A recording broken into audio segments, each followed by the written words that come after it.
Okay, so today we have a former presidential candidate and mayor of South Bend, Indiana, Pete Buttigieg. Thanks so much for coming on.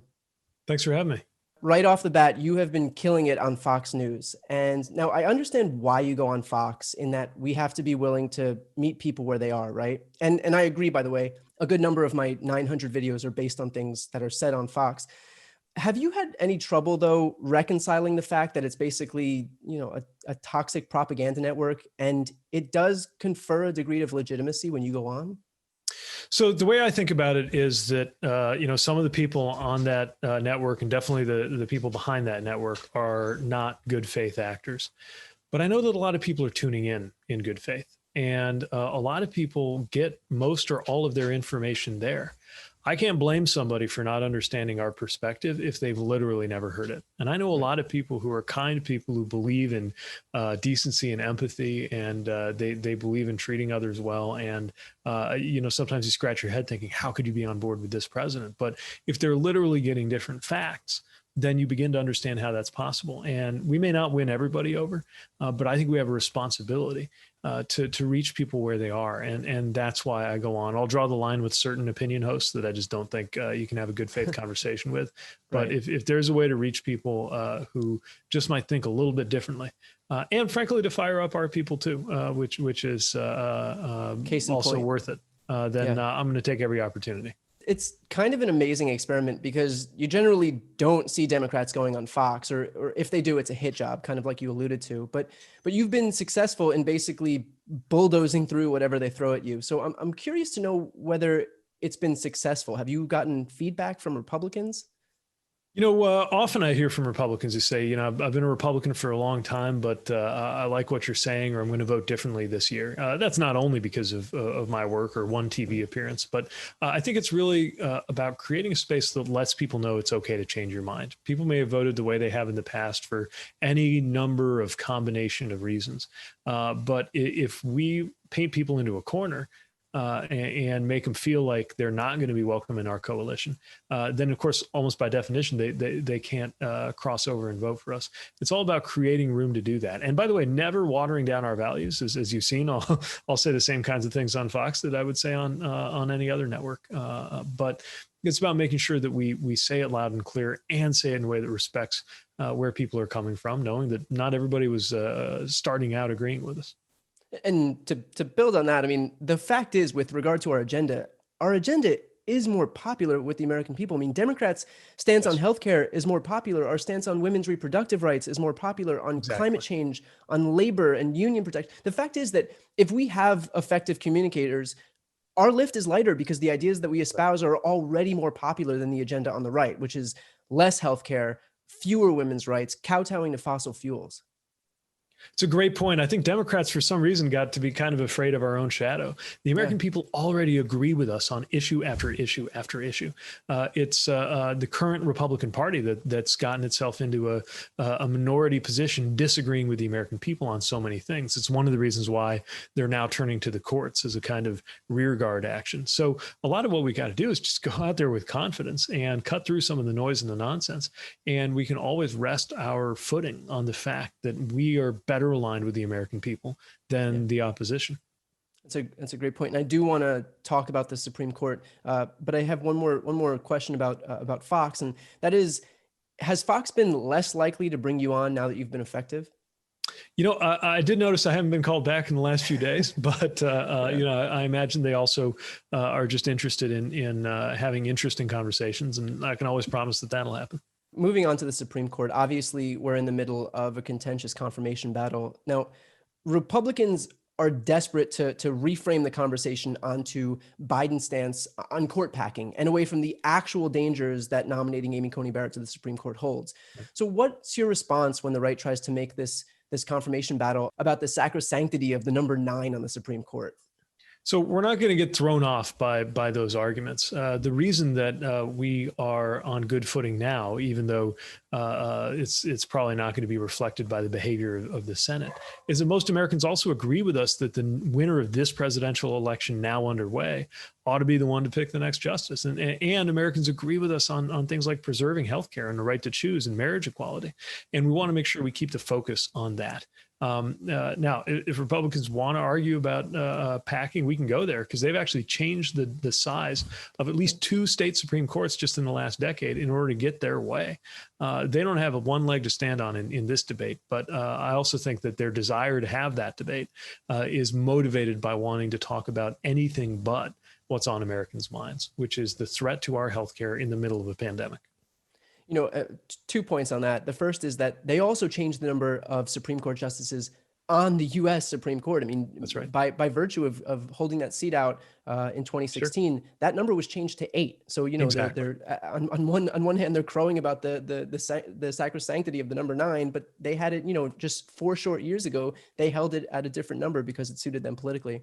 And the other point, Republicans to suddenly get interested in upholding norms is pretty rich at a time like this. Right. And to build on that, I mean, that's the thing. Like, I think Biden is smart to avoid this question because it's clearly in bad faith. Republicans don't care about defending the institution of the Supreme Court any more than they care about enforcing the Hatch Act. They're happy to wield it, because they're just looking for a new Hillary's emails to screech about on an endless loop. So, I do think that it's smart that Biden isn't handing them that gift. These Federalist Society judges that are being put forward by Republicans are as activist judges as you can get. So why has the right been able to convince people that they're the originalists while Democrats are, hyper partisan shills, when it's conservative judges who are undoing legitimate legislation like the ACA and threatening legitimate precedent like Roe and Obergefell? The way they talk about the Constitution reminds me of the way some people talk about Scripture. It can only mean one thing, and it happens to be the exact interpretation that I have, and no other interpretation is valid. That's the basic attitude. And then they say it as though that were self-evident. But if it were self-evident, we wouldn't have judges. The whole point of courts is that we need human beings to wisely interpret the meaning of the letter of the law. That's literally the job description of a judge or a justice.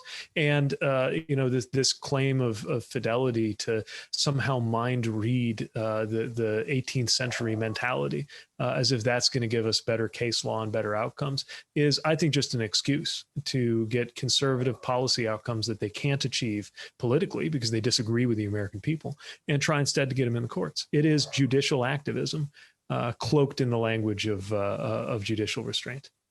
That's a great point. The irony of a Republican woman like Amy Coney Barrett calling herself an originalist is that if she was actually an originalist, she wouldn't even have the right to vote, much less be a judge on the Supreme Court. African Americans would have 3/5 personhood. It's ironic that Republicans can enjoy all the benefits of progress, but fall back on this idea of originalism when it suits them. It just shows you that at the end, for them, this is about power. Right. And unfortunately, that might be the only language they understand, which is why a major electoral victory. And I think an electoral punishment for those members of the GOP who deep down know better than to be on board with Donald Trump, who said as much back when they were competing with him, and who have now made some pretty awkward 180s. I think it's time for there to be a political consequence to that. Maybe that's what it takes to reunite them with their conscience. Yeah. I mean, we'll see how effective we are at appealing to their sense of shame. But in the meantime, hopefully the election will do a lot of the heavy lifting. So let's move on to coronavirus. With coronavirus, it's almost like what can you say? On one hand, you have one guy who is so reckless that he himself caught the virus and became a symbol of his own failures at containing it. And then you have Joe Biden, who has been preaching a consistent message of safety and responsibility since day one. But I do want to get your opinion on this latest talking point, and that's that Trump is the only one in the race who's had it, and so he's got that life experience, Pete, and that's invaluable. That's something that Biden doesn't have. So how much of an advantage is that for Trump? I can't think it's much of an advantage since, again, in his case, his contracting this came in the context of reckless disregard for even basic safety measures. He doesn't seem to have any more insight on how to deal with this now than he did 3 weeks ago. And he also didn't understand how to deal with this 6 months ago when it would have made the greatest difference. But lives, it's never too late to save a life. And lives depend on getting more competent leadership as quickly as we possibly can. Yeah. Can we see your dog? Sorry about the intervention there. It's he's on patrol. There must be something that's got his attention. Yeah. I could try to. All right. Buddy is excited to be joining us. Has some very strong views on constitutional dead hand originalism, but I think mostly he's just hoping for dinner. Sorry about the interruption. You good, bud? No problem. It's I think the benefits of dog people have been put on full display after having a president who doesn't have a dog. Building on what you said about Trump's inability to really learn from having contracted this virus, and that was evident within minutes. I mean, even when he was an actively hospitalized COVID patient, he decided to go into a hermetically sealed vehicle with his own Secret Service agents to wave at some friends. Right after he got out of the hospital, he went up on the Truman balcony and took his mask off. I mean, he is a walking monument to the fact that he hasn't learned a single thing about how to deal with coronavirus, even after having had it himself. Yeah, you'd think this might be a humbling experience, but it seems to have had the opposite effect in his case. And it's unfortunate because he's in a position to lead by example. And, in addition to the policies that presidents establish, the example that they represent often means just as much. It's something that every mayor, every governor, you would hope every president thinks about, the example that you set. But this president's continued bad example may well have more consequences in terms of more people getting infected. And moving over to Joe Biden, I mean, he is uniquely prepared for this moment. Not only did his administration successfully oversee other pandemics like H1N1 and Ebola, but he'd be taking over a country in mourning. I mean, there are 215,000 dead Americans. We're losing 1,000 Americans a day. And so much of Joe Biden's identity is predicated on the humbling experience of loss. So we really couldn't have a president better suited for this moment than Joe. That's right. He's got the attributes that I think our country is going to need to be called together, to be called to our highest values, to be guided through a period of loss, but also to be rallied into a spirit of overcoming. And I think on everything from the attitude he takes toward climate change, which is let's confront this in a way that creates jobs and opportunity, to the spirit that he's going to take toward conquering the pandemic, which is let's come together, look after each other, learn from science and medicine, and get the job done. That's the kind of leadership that we need right now. And he is uniquely suited to the moment, even more than I imagine anybody could have guessed when he first stepped into the race last year. So I want to move over to the topic of religion. And that is because Democrats have largely ceded the religious arena to Republicans. Now, you're one of the few people who hasn't, and you've actually been really effective here. But can you explain this phenomenon for people, myself included, who are unable to understand how you can have a demographic predicated on their adherence to religion, like evangelicals, who so overwhelmingly support someone like Donald Trump, who has cheated on his wife and cut funding to hungry seniors and locked up children escaping crime and poverty? He is the antithesis of everything that Christianity purportedly represents. It's astonishing. And again, I think it speaks to the power of habit. Look, I know a lot of people who grew up in an environment or a setting where being Republican was just the same thing as being respectable or being family oriented or being Christian. But I think that's breaking down largely because of Donald Trump and his behavior, which demonstrates as never before that God doesn't belong to a single political party in the U.S. And this is a chance to call out to voters of faith. Joe Biden would be, I think, only the second practicing Catholic ever to take the office of president. Somebody who lets his faith guide him morally, but also doesn't let him himself feel any need to impose his interpretation of his religion on anybody else. And, what's so strange is in this White House, in this administration, you got Donald Trump, whose behavior is really a slap in the face to both progressive and conservative interpretations of religion. And then you got Mike Pence, who claims fidelity to an evangelical faith, but then teams up with this president. And all I can keep thinking of is, at the pearly gates, if any of us were to hear, I was hungry and you did not feed me. I was a child and you locked me up. I was a senior and you cut my access to medicine. What are we going to say? Yeah, see, this is why they're not letting you back on Fox.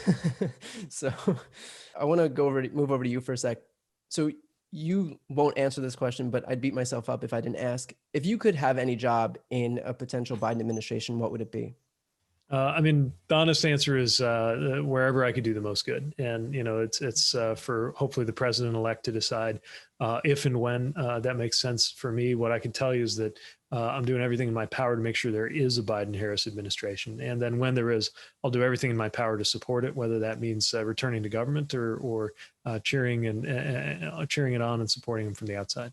So at this point in the campaign, it's about reaching that tiny sliver of Americans who are still undecided, right? Or who might not think it's worth it to go to the polls. What's your elevator pitch to the stragglers out there who are still on the fence between Trump and Biden?